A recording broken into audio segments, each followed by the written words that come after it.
इसके जरिए बच्चों के अंदर जो जज्बा पैदा किया जा रहा है, पढ़ाई को लेकर, टीम की तरफ रगबत को लेकर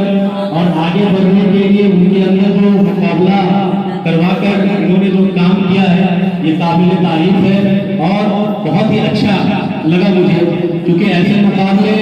आपने देखे होंगे कि ऐसे मुकाबले स्कूलों में ज्यादा होते हैं और स्कूल के बच्चे आगे बढ़ते हैं, लेकिन मदरसा लेवल पर इस तरह की बात बहुत कम देखने को मिलती थी। लेकिन 2-3 सालों में तालीमी बागवान के जरिए जो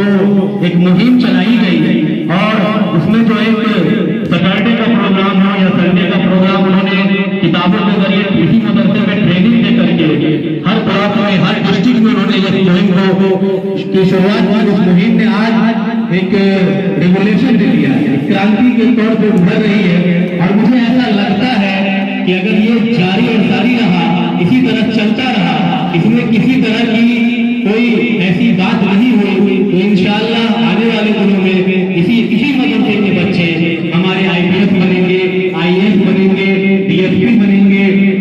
DPS बनेंगे, DDO बनेंगे, BDO बनेंगे और आने वाले वक्तों में तरक्की की तरफ गामजन रहेंगे। इसलिए मैं बहुत